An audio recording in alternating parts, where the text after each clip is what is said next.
Di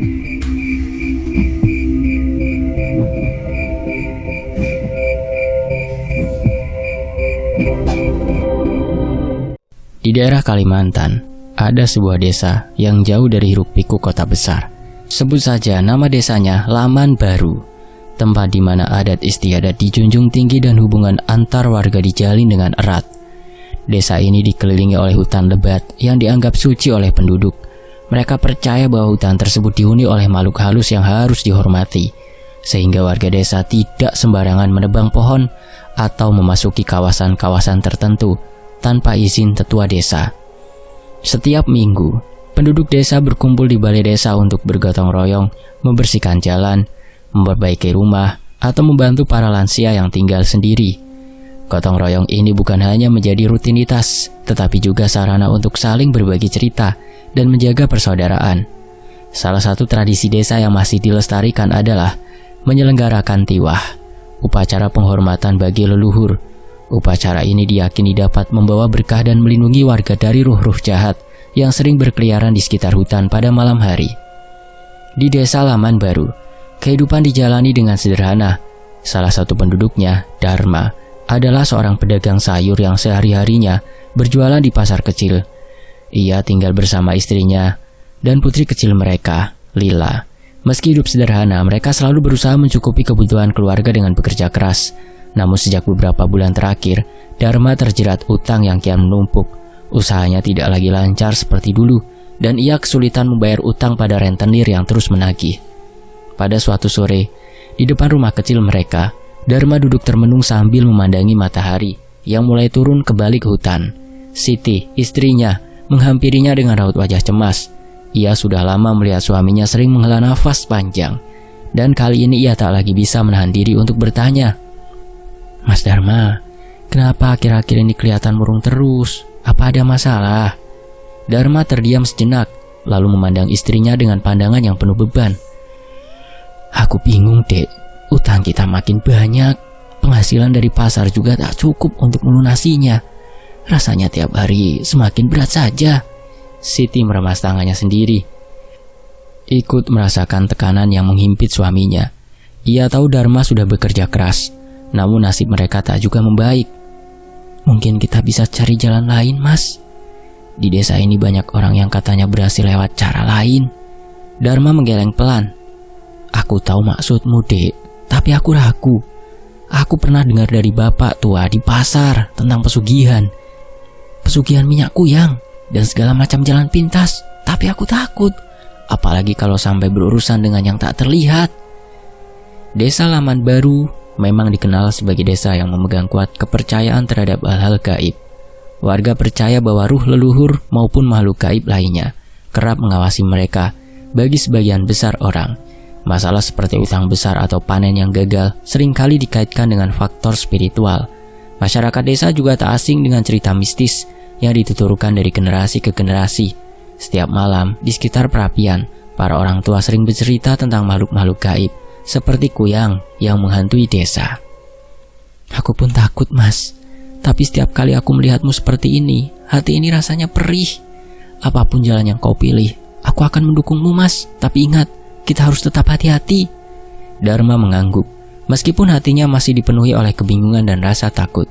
Di dalam desa ini, memang banyak yang tergoda untuk memilih jalan pesugihan, terutama yang memerlukan minyak kuyang yang dipercaya dapat mendatangkan rezeki instan. Namun kisah tentang pesugihan ini selalu berakhir tragis. Suasana desa di malam hari sangat tenang, namun ada aura mencekam yang tak pernah hilang. Setiap kali Dharma melewati tikungan di dekat hutan, ia selalu merasa ada yang mengawasinya. Para tetua desa sering memperingatkan agar tidak sembarangan mengusik alam gaib, karena sekali saja mereka terjerat oleh pesugihan, mustahil untuk kembali tanpa kehilangan sesuatu yang berharga di dalam hidupnya. Disinilah Dharma dihadapkan pada pilihan yang sulit. Di satu sisi, ia tak ingin hidup terus-menerus dikejar utang, namun di sisi lain, ia takut akan resikonya. Keresahan semakin membayangi hari-hari Dharma. Setiap pagi ia bangun dengan pikiran yang sama. Bagaimana melunasi utang dan membawa keluarganya keluar dari keterpurukan ini. Di pasar, ia mendengar berbagai cerita dari warga tentang seorang dukun sakti yang tinggal di kedalaman hutan. Dukun ini katanya memiliki kemampuan luar biasa dan bisa membantu siapa saja yang datang kepadanya untuk mendapatkan keberuntungan cepat. Salah satunya dengan pesugihan minyak kuyang yang terkenal. Di salah satu warung kopi kecil, Dharma duduk di bangku kayu, mendengarkan obrolan warga yang mulai membicarakan dukun itu dengan suara rendah dan hati-hati. Salah satu teman lamanya, Parman, mencondongkan tubuh ke arah Dharma dan berbisik pelan. "Dharma, aku tahu situasimu sedang sulit, tapi hati-hati kalau terpikir untuk mendatangi dukun itu," kata Parman. "Kau juga dengar cerita tentang dukun di hutan itu kan? Banyak yang bilang ia sakti dan bisa memberikan bantuan," jawab Dharma. Parman mengangguk pelan. "Iya, tapi kau tahu, banyak orang yang akhirnya menyesal, Dharma. Ada tumbal yang harus diserahkan. Dukun itu bukan orang biasa. Orang-orang yang datang ke sana untuk pesugihan selalu membawa cerita seram setelahnya." Dharma terdiam. Di satu sisi, rasa penasaran dan keputusasaan mendesaknya untuk mencoba. Tapi di sisi lain, ketakutan akan konsekuensi membuatnya ragu. Parman menyentuh lengan Dharma dengan pandangan serius. "Dharma, pesugihan bukan jalan yang mudah. Kau bisa kehilangan lebih dari yang kau dapat." "Tapi Man, aku sudah tak punya pilihan. Aku tak bisa lagi hidup seperti ini. Rasanya apapun akan kulakukan untuk bisa keluar dari utang-utang ini." Parman menarik nafas panjang. "Kalau kau benar-benar nekat, berhati-hatilah. Tapi ingatlah peringatanku, Dharma. Jika kau sampai memilih jalan itu, bersiaplah menghadapi apapun yang datang." Percakapan itu terus menghantui pikiran Dharma sepanjang perjalanan pulangnya. Malam itu, ketika bulan penuh menggantung di langit dan suasana desa terasa begitu sunyi, ia akhirnya memutuskan untuk mencari dukun tersebut. Ia tahu resikonya, tetapi rasa putus asa telah membutakan rasa takutnya. Keesokan harinya, Dharma melangkah menuju hutan yang diyakini sebagai tempat tinggal sang dukun. Di jalan setapak yang kecil dan berbatu, pepohonan lebat mengelilinginya, menciptakan bayangan gelap yang bergerak seiring tiupan angin. Setelah menempuh perjalanan yang melelahkan dan menegangkan, ia akhirnya tiba di sebuah pondok tua yang tersembunyi di balik semak-semak dan pepohonan besar. Aroma dupa yang pekat memenuhi udara bercampur dengan bau tanah basah yang lembab. Pintu pondok itu tiba-tiba terbuka perlahan, dan seorang pria tua dengan jubah hitam yang panjang muncul di hadapan Dharma. Rambutnya panjang berwarna kelabu, matanya tajam, dan wajahnya dipenuhi kerutan.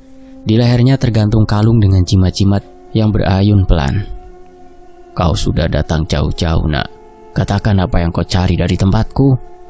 Dharma berusaha menahan getaran suaranya dan mengatur nafasnya. Saya mendengar Bapak bisa membantu orang-orang yang terdesak seperti saya." Dukun itu mengangguk pelan, seakan sudah memahami maksud Dharma sebelum ia menyelesaikan kalimatnya. Dukun tersenyum samar. "Pesugihan minyak kuyang ya. Minyak yang bisa didapat oleh mereka yang benar-benar menginginkannya. Mereka yang berani menghadapi resiko yang tidak kecil." Dharma mengangguk. Meski dalam hati ia merasa ada sesuatu yang salah dengan suasana ini. Dukun itu kemudian mengisyaratkan agar Dharma duduk di atas tikar pandan yang sudah usang. Di sudut ruangan, terdapat beberapa botol kaca berisi cairan berwarna-warni, putih, merah, dan hitam, masing-masing tampak memancarkan aura mistis. "Pesugihan ini bukan untuk orang yang takut. Minyakku yang bisa memberimu kemakmuran, tetapi kau harus bersedia membayar harganya. Uang yang kau dapat dari minyak ini bisa datang tak terduga, tetapi ada sesuatu yang harus kau serahkan sebagai gantinya." Dharma mulai merasa jantungnya berdetak lebih kencang, tetapi ia tetap menahan diri untuk tidak menunjukkan rasa takutnya. "Apa yang harus saya lakukan, Pak?" Dukun itu kemudian mengeluarkan sebuah wadah kecil yang terbuat dari kayu, disebut cecupu, dan membuka tutupnya perlahan. Aroma dupa semakin kuat, dan dukun itu mulai merapal jampi-jampi dalam bahasa yang tak dipahami Dharma. Tangannya bergerak di atas wadah cecupu itu, menebarkan sesuatu yang terlihat seperti abu hitam. "Nanti malam, kau harus kembali ke sini, tepat di bawah sinar bulan. Di sini aku akan melakukan ritual terakhir untukmu. Tapi ingat, jangan sekali-kali kau langgar syarat-syarat yang akan kuberikan." "Apa syaratnya, Pak?" Dukun itu menjawab, menatap tajam ke arah Dharma. "Minyak ini membutuhkan sesuatu sebagai tumbal. Kau akan tahu saat waktunya tiba. Bersiaplah, karena setiap keberuntungan yang datang akan membawa konsekuensi. Ritual itu dimulai dalam suasana hening. Dukun itu membakar dupa hitam sambil terus mengucapkan mantra-mantra yang semakin lama semakin keras. Asap putih mengepul di ruangan, menciptakan bayangan meliuk-liuk seolah hidup. Suasana di dalam pondok terasa semakin berat, hampir mencekik. Dharma duduk dengan tubuh yang tegang, menatap dukun itu dengan campuran perasaan takut dan penasaran. Jika kau bersedia, minyak ini akan membawamu pada jalan kemakmuran. Tapi ingat, jalan ini hanya bisa kau tembus sekali, dan setelah itu tidak ada jalan kembali. Dalam kebisuannya, Dharma merasa jiwanya berperang. Di satu sisi ia tergiur oleh janji kemakmuran, tetapi di sisi lain, perasaan takut akan kehilangan sesuatu yang penting menghantui benaknya. Namun, dengan harapan yang besar, ia mengangguk sebagai tanda persetujuannya. Malam itu Dharma pulang dengan perasaan campur aduk, membayangkan apa yang akan terjadi pada hidupnya setelah pertemuannya dengan sang dukun. Malam itu, Dharma kembali menemui dukun di hutan. Bulan penuh bersinar terang, menciptakan bayangan-bayangan di antara pepohonan yang menjulang tinggi di sekitarnya. Dharma melangkah dengan hati-hati menuju pondok tua dukun, dipenuhi ketegangan dan harapan akan keberuntungan yang segera diraihnya. Sesampainya di pondok, dukun itu sudah menunggunya. Di hadapannya terdapat 5 botol kecil yang diisi cairan berwarna berbeda, merah, hitam, kuning, putih, dan biru. Masing-masing botol tampak berkilauan dalam cahaya lilin yang redup, seolah memiliki kehidupan sendiri. Dukun menatap Dharma dengan tajam. Ini dia minyakku yang kau inginkan. Setiap warna memiliki kekuatan yang berbeda. Pilihlah dengan bijak. Dharma memperhatikan kelima botol itu dengan rasa penasaran bercampur khawatir. Dukun mulai menjelaskan khasiat masing-masing minyak satu persatu. Suaranya dalam dan berwibawa, seakan setiap kata mengandung sihir. Minyak merah ini dapat memberimu kekuatan untuk mempengaruhi orang lain. Orang-orang akan tunduk padamu. Akan mudah bagimu membuat mereka mematuhi keinginanmu. Ia mengangkat botol merah itu, dan Dharma melihat cairan merahnya tampak pekat, seolah mengalir lambat. Minyak hitam ini adalah yang terkuat. Dengan ini kau bisa memanggil kekuatan gaib yang akan melindungimu. Tapi kekuatannya sangat liar dan sulit dikendalikan. Dharma mengangguk sambil menelan ludah. Apa yang akan terjadi jika aku memilih minyak itu? Minyak hitam memberi kekuatan besar, tapi seringkali menuntut tumbal yang lebih banyak. Dukun itu melanjutkan tanpa memberi Dharma kesempatan untuk mencerna informasi itu. Minyak kuning ini dapat melindungimu dari bahaya. Siapapun yang berniat jahat kepadamu akan terhalang. Namun minyak ini membutuhkan kesetiaanmu sepenuhnya pada kekuatan ini, dan tidak boleh dihianati. Dharma dengan suara yang sedikit bergetar berkata, lalu minyak yang putih? Minyak putih ini adalah yang paling kau idamkan, bukan? Ia bisa menarik kembali uang yang telah dikeluarkan. Setiap rupiah yang kau belanjakan akan kembali kepadamu. Tapi dukun itu berhenti menatap Dharma dengan pandangan tajam. Ada pengorbanan yang harus kau lakukan. Uang itu akan terus datang, tapi sesuatu yang sangat berharga akan hilang darimu setiap kali uang itu datang. Dharma merasa bulu kuduknya meremang. Minyak putih terdengar menggiurkan. Tapi kata-kata dukun itu menimbulkan kecemasan yang sulit ia abaikan. Kemudian dukun mengangkat botol terakhir berisi minyak biru. Minyak biru, minyak ini mampu membuat usaha apapun yang kau mulai berhasil. Pelanggan akan berdatangan tanpa henti. Namun minyak ini membutuhkan kehadiranmu di sisi usahamu setiap hari. Kau tak akan bisa meninggalkannya, bahkan untuk keluargamu. Dharma melihat kelima botol itu dengan perasaan bimbang. Semua pilihan itu menawarkan kekayaan, tapi juga tuntutan yang menakutkan. Ia menyadari bahwa tidak ada jalan mundur. Kesulitan ekonomi, tekanan utang, dan kebutuhannya untuk bertahan memaksanya untuk membuat keputusan yang berat. Dharma menatap dukun dengan tatapan tekad. Saya memilih minyak putih. Dukun itu tersenyum samar. seolah sudah mengetahui pilihan Dharma sejak awal. Ia mengambil botol kecil berisi minyak putih dan menyerahkannya kepada Dharma dengan tangan yang gemetar, namun mantap. Aroma yang aneh menguar dari botol itu.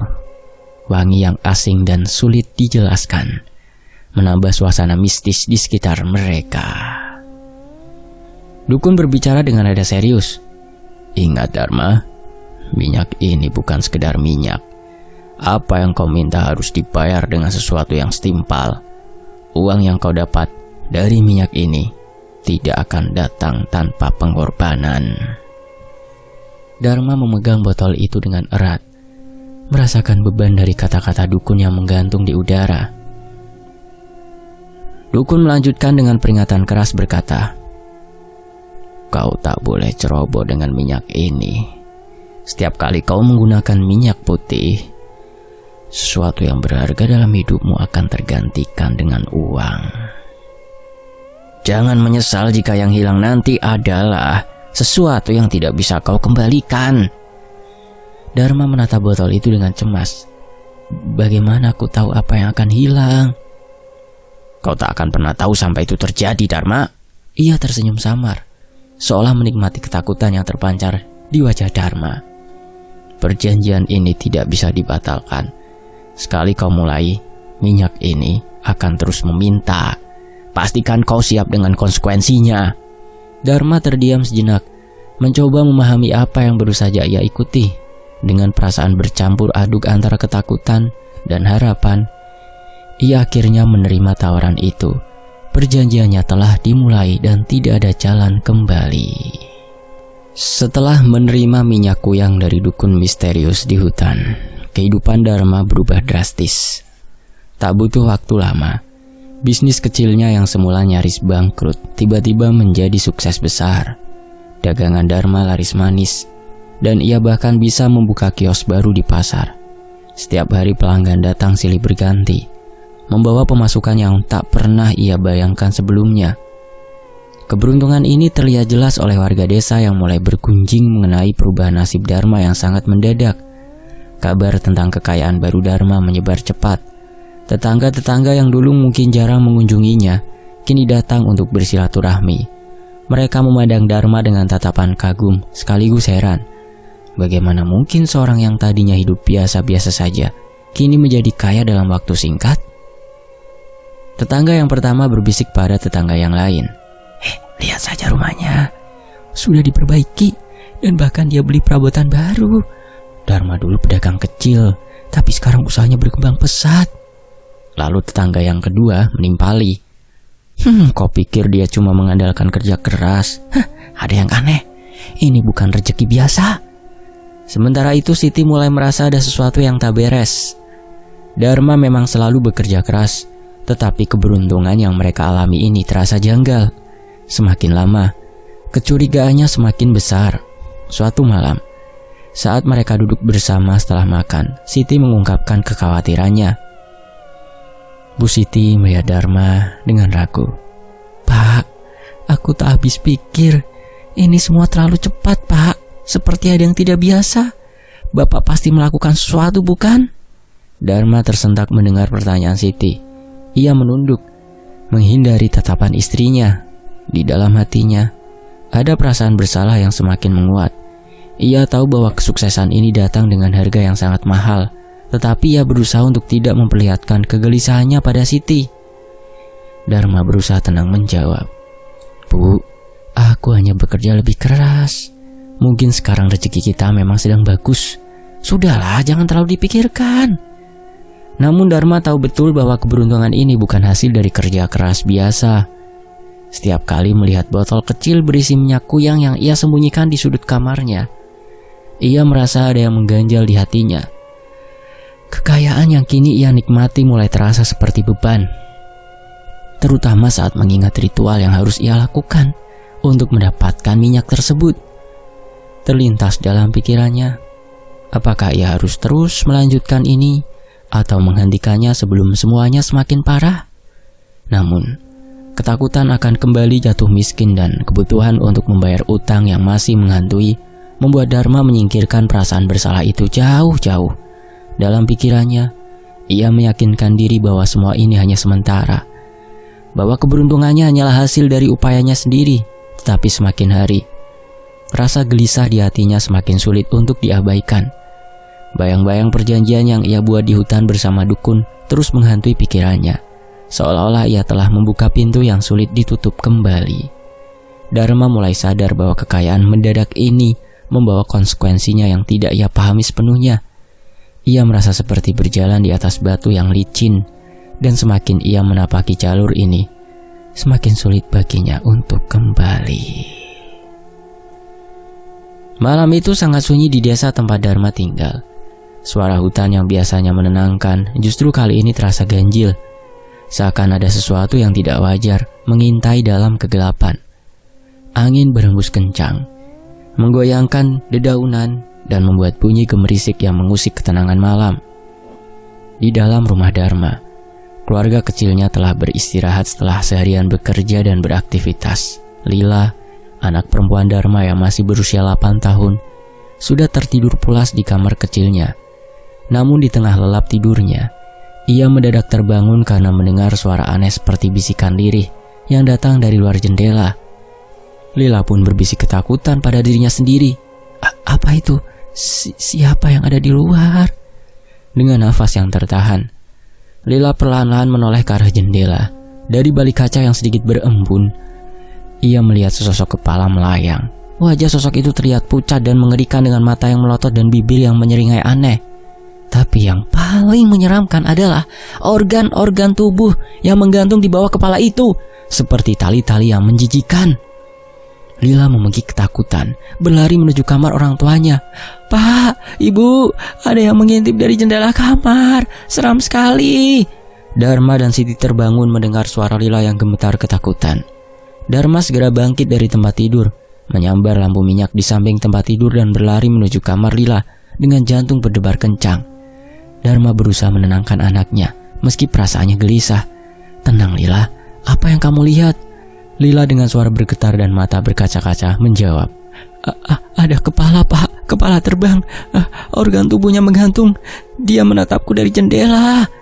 Dharma menelan ludah, merasa ngeri mendengar deskripsi Lila. Di desa mereka, cerita tentang kuyang memang sering terdengar, terutama dari orang-orang tua yang mengatakan bahwa makhluk itu sering mencari darah, terutama darah perempuan atau anak-anak. Sementara itu, Siti yang ikut ke kamar Lila mencoba menenangkan anaknya dengan memeluk erat. Namun tiba-tiba mereka semua dikejutkan oleh suara ketukan pelan di jendela kamar Lila. Semua pandangan langsung tertuju ke sana. Dan dengan perlahan, Dharma memberanikan diri untuk mendekat dan melihat keluar. Saat lampu minyak menerangi kaca jendela, sosok mengerikan itu muncul kembali. Kali ini Dharma melihatnya jelas, sebuah kepala wanita melayang dengan mata merah menyala, bibir yang kering dan terkatup rapat, serta organ tubuh yang menggantung di bawahnya. Aroma anyir samar tercium dan Dharma merasa seolah-olah suhu ruangan mendadak turun. Bu Siti berbisik takut sambil memeluk Lila berkata, "Ya Tuhan, Pak, itu kuyang, Pak." Kuyang itu terus menatap Dharma, seolah mengawasi setiap gerakannya dengan pandangan lapar. Dharma menahan nafas. Kemudian dengan penuh keberanian ia menggerakkan tangan untuk menutup gorden jendela dengan cepat, mencoba untuk menghalangi pandangan makhluk itu. Namun kuyang tersebut tampaknya tidak terintimidasi.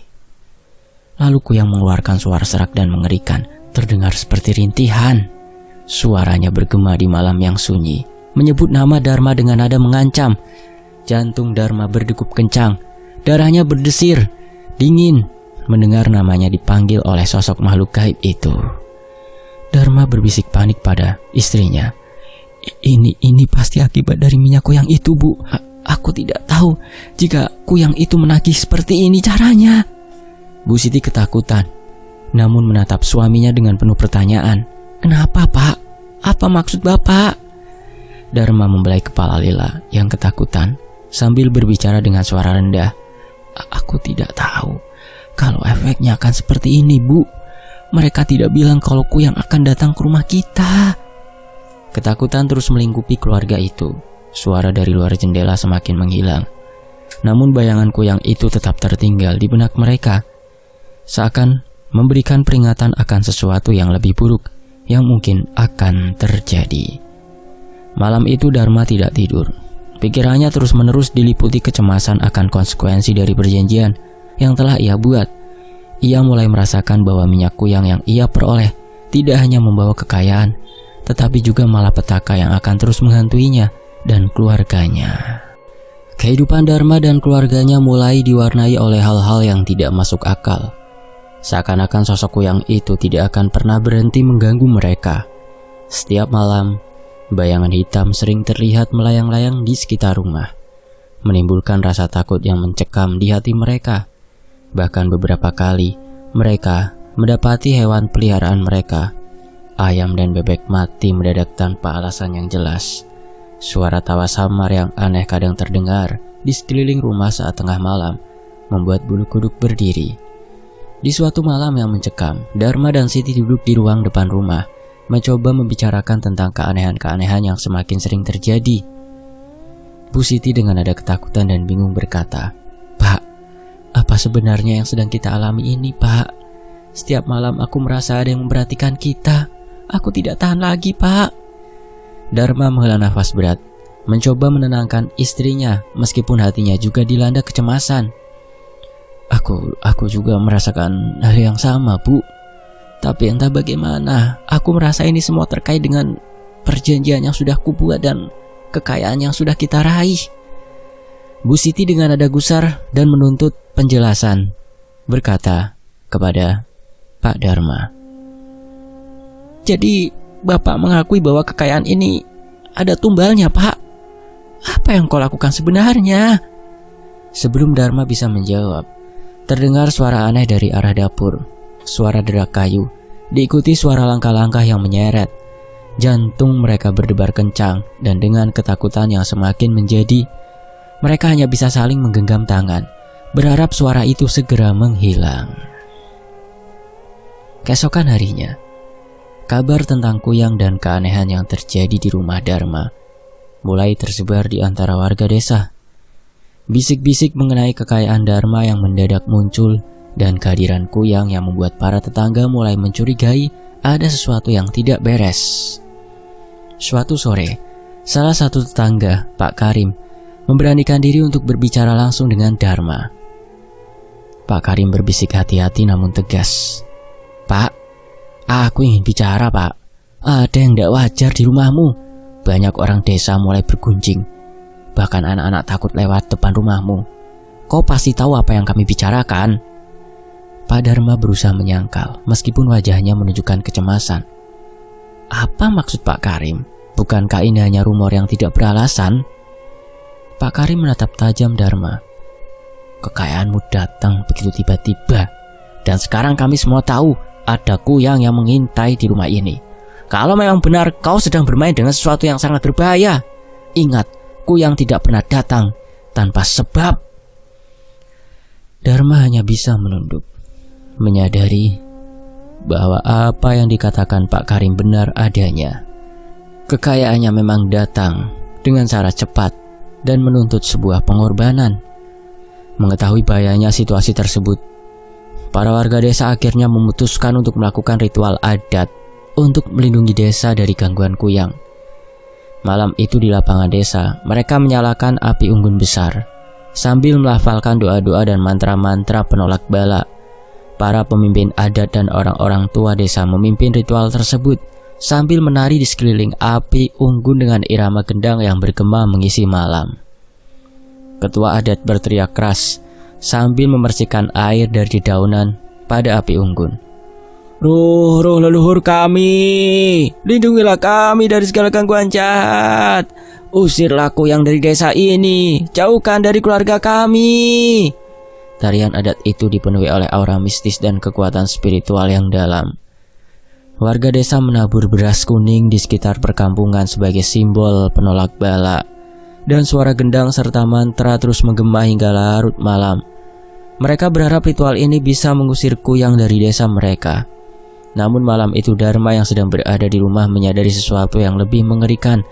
Meski suara ritual dan doa dari lapangan desa bergema sampai ke rumahnya, bayangan kuyang malah tampak semakin kuat.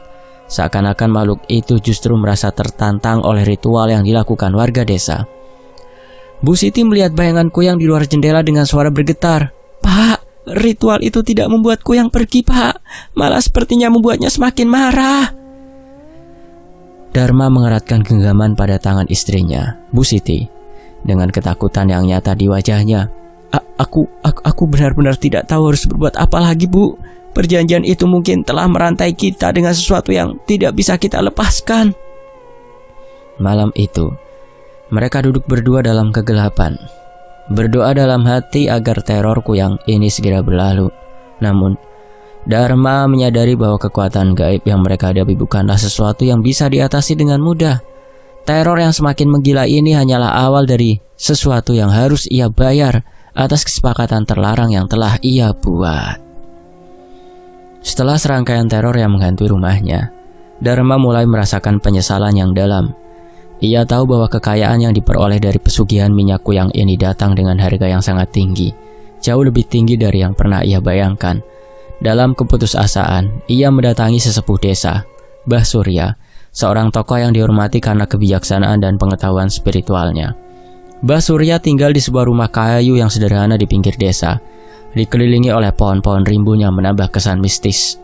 Saat Dharma tiba, Mbah Surya sudah duduk di beranda, seolah telah menanti kehadirannya. Mbah Surya menyambut Dharma dengan tenang. "Dharma, aku sudah dengar bisik-bisik tentang apa yang terjadi di rumahmu. Kau telah bermain dengan api, Nak. Tapi aku akan membantumu sebaik yang aku bisa." Dharma duduk di lantai, wajahnya menunduk. Terasa berat bagi seorang laki-laki sepertinya untuk mengakui kesalahan. Tapi ia tahu bahwa keputusasaan ini harus diluapkan. Dharma dengan suara bergetar penuh rasa penyesalan berkata, "Bah, aku tak tahu apa lagi yang harus aku lakukan, Bah.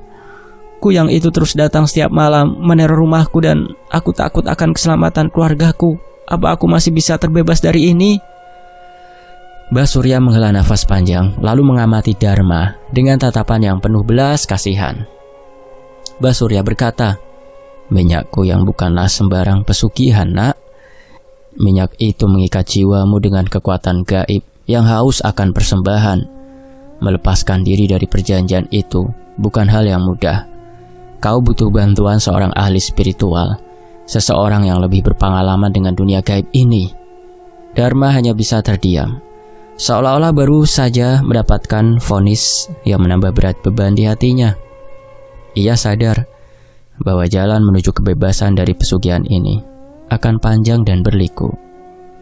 Dharma dengan suara yang penuh harapan namun diliputi keputusasaan kembali berkata, "Bah, aku tak ingin kehilangan keluargaku, Bah. Apa benar masih ada cara untuk lepas dari ini?" Mbah Surya terdiam sejenak, memikirkan sesuatu.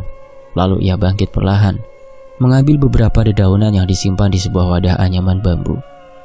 Ia menyuruh Dharma berdiri, kemudian mengayunkan daun-daun tersebut ke sekeliling tubuh Dharma sambil menggumamkan mantra-mantra kuno. Mbah Surya berkata, "Ini hanya akan memberi perlindungan sementara, Dharma. Daun-daun ini akan membantumu selama beberapa hari. Tapi bukan berarti kuyang itu akan berhenti datang. Kau perlu seseorang yang lebih kuat dariku, seorang ahli spiritual yang menguasai ilmu penolak kuyang." Selesai merapalkan mantra, Mbah Surya mengajarkan Dharma beberapa tradisi adat setempat untuk melindungi rumah dari gangguan ruh jahat. Di antaranya adalah penggunaan kemenyan dan dedaunan khusus yang dianggap bisa menolak energi negatif. Taburkan dedaunan ini di setiap sudut rumahmu. Setiap malam, bakar kemenyan sambil berdoa kepada Yang Maha Kuasa agar keluargamu dilindungi. Meskipun ini hanya perlindungan sementara, setidaknya kau bisa memiliki sedikit waktu untuk mencari pertolongan yang lebih besar. Dharma mendengarkan dengan penuh perhatian, mencatat setiap langkah dalam pikirannya, tak ingin melewatkan satupun detail. Di desa itu tradisi untuk menolak bala dari gangguan ruh jahat sudah ada sejak lama, terutama di saat-saat ketika mereka percaya bahwa ada kehadiran yang tidak diinginkan. Malam itu, Dharma pulang ke rumah dengan sejumput harapan. Ia mengikuti semua saran Mbah Surya. Setiap sudut rumah ditaburi dedaunan pelindung. dan kemenyan pun dibakar hingga mengeluarkan aroma menyengat yang memenuhi ruangan. Bu Siti yang melihat Dharma sibuk mempersiapkan semuanya hanya bisa memandang suaminya dengan penuh rasa khawatir. Bu Siti berbisik sambil menggenggam tangan Pak Dharma. "Apa kita akan baik-baik saja, Pak? Aku takut setiap malam rasanya semakin mencekam, Pak." Pak Dharma menguatkan istrinya, meskipun dirinya juga takut. "Aku sudah bertemu dengan Mbah Surya, Bu. Beliau memberi kita petunjuk. Aku akan mencari bantuan ahli spiritual. Aku berjanji akan melakukan segala cara agar kita bisa lepas dari teror ini." Malam itu dengan suasana rumah yang tenang dan bau kemenyan yang kental, Dharma dan keluarganya berharap bisa mendapatkan tidur yang nyenyak untuk pertama kalinya sejak melakukan pesugihan. Namun di balik ketenangannya sejenak itu, Dharma tahu bahwa kuyang tersebut hanya akan terus memburunya hingga perjanjian mereka diselesaikan. Dharma semakin mantap dalam keputusannya. Ia akan berjuang untuk menyelamatkan keluarganya dari jeratan pesugihan, meskipun itu berarti harus menempuh perjalanan yang lebih jauh dan penuh bahaya. Di lain hari, suasana rumah Dharma terasa sangat mencekam. Angin bertiup kencang, menciptakan suara gemerisik dari pohon-pohon yang tumbuh di sekitar rumah. Ketenangan yang awalnya mereka rasakan dari ritual perlindungan Mbah Surya perlahan mulai memudar, tergantikan dengan perasaan gelisah yang tak terjelaskan. Tak lama kemudian, terdengar suara aneh, suara seperti hembusan nafas yang berat dan terputus-putus, mengambang di udara, menyelinap masuk melalui celah-celah jendela dan pintu. Siti merasakan hawa dingin mengelus tengkuknya. Ia mendekap Lila yang terbaring lemas di ranjang. Anak perempuan mereka sudah jatuh sakit beberapa hari terakhir, terus-menerus merintih dalam tidur dengan suhu tubuh yang tinggi. Bu Siti pun menggigil, pandangannya terus mengawasi pintu kamar. Dharma duduk di pojok ruangan. Keringat dingin mengalir di pelipisnya. Perasaannya hancur melihat penderitaan keluarganya yang semakin menjadi akibat keputusan gegabahnya. Lila merintih dalam setengah sadar dengan suara lemah. "Bu, ada kepala Bu di jendela, Bu." Tiba-tiba terdengar suara kaca yang bergetar, diikuti oleh bayangan yang melayang di luar jendela. Siti tersentak, matanya membelalak melihat sosok mengerikan itu. Bayangan itu bukan bayangan biasa, itu adalah kuyang, kepala manusia dengan mata melotot, lidah menjulur dan organ tubuh yang memburai menggantung di bawahnya, seperti tali-tali mengerikan yang berlumuran darah. Bu Siti mencengkram tangan suaminya, wajahnya pucat pasi. "Pak, itu kuyang, Pak. Dia kembali, Pak." Kuyang itu melayang semakin mendekat ke jendela, memperlihatkan wajah yang penuh dendam. Suara berdebum-debum terdengar dari kaca jendela, seperti ketukan jari-jari tajam yang menggoreskan jejak kotor. Kuyang mendekatkan wajahnya ke kaca, seolah menatap langsung ke arah mereka dengan mata yang tajam dan merah menyala. Bu Siti berteriak panik penuh emosi. "Kau yang membawa ini ke rumah kita, Pak. Kau harus mengakhirinya atau kita semua akan mati, Pak." Dharma terguncang. Ia tahu, istrinya benar. Semua ini dimulai sejak ia membawa minyak kuyang ke dalam hidup mereka. Ia mencoba menguatkan diri, meski tubuhnya gemetar. Dharma beranjak dari tempatnya, melangkah menuju jendela dengan tangan yang bergetar. Ia mencoba menghadapi kuyang yang kini tampak semakin liar dan agresif. Dharma berbicara setengah berbisik penuh ketakutan. Aku akan membereskannya. Kuyang, pergilah kau. Aku akan melakukan apapun yang kau mau. Tapi biarkan keluargaku pergi. Biarkan keluargaku selamat." Namun kuyang itu tak menggubris. Ia justru menerjang lebih kuat ke arah jendela, membuat kaca retak dengan suara yang memekakan telinga. Rumah mereka semakin dipenuhi oleh energi gelap yang mengerikan. Udara terasa berat, dan bau anyir darah perlahan menyebar ke seluruh ruangan. Lila menjerit dalam tidurnya, seperti merasakan kehadiran makhluk mengerikan, meskipun matanya masih terpejam. Bu Siti histeris, suaranya pecah. "Pak, kita tidak bisa hanya menunggu. Cepat lakukan sesuatu, Pak. Aku tak peduli caranya." Deskripsi suasana mencekam itu semakin memuncak ketika kuyang akhirnya berhasil menerobos kaca jendela, melayang masuk dengan tawa melengking yang memekakan telinga. Rumah Dharma berubah menjadi neraka hidup. Setiap sudutnya dipenuhi oleh teror yang nyata.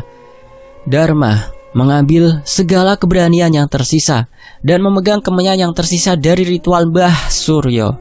Ia menyalakan api, berharap bisa mengusir makhluk jahat itu meskipun hanya sementara. Pak Dharma mengeraskan suaranya meskipun hatinya dipenuhi ketakutan. "Pergi kau tak berhak berada di sini." Namun Kuyang malah tertawa lebih keras.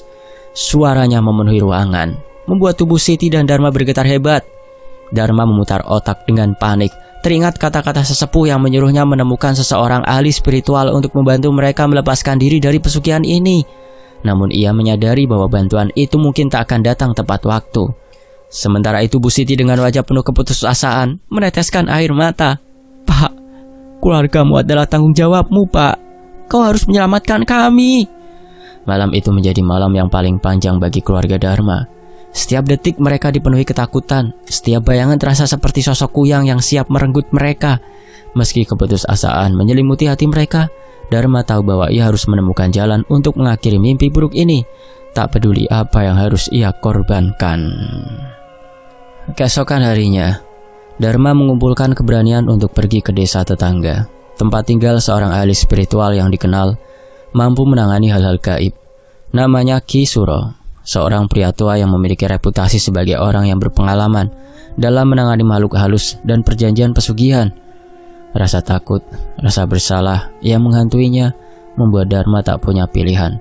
Ia tahu bahwa inilah satu-satunya kesempatan untuk menyelamatkan keluarganya dari teror Kuyang. Setibanya di rumah Amang Suro, Dharma disambut oleh suasana tenang namun misterius. Di halaman rumah terdapat beberapa benda keramat yang diletakkan di sudut-sudut, dikelilingi oleh dupa yang mengeluarkan aroma wangi khas, menciptakan atmosfer yang penuh mistik.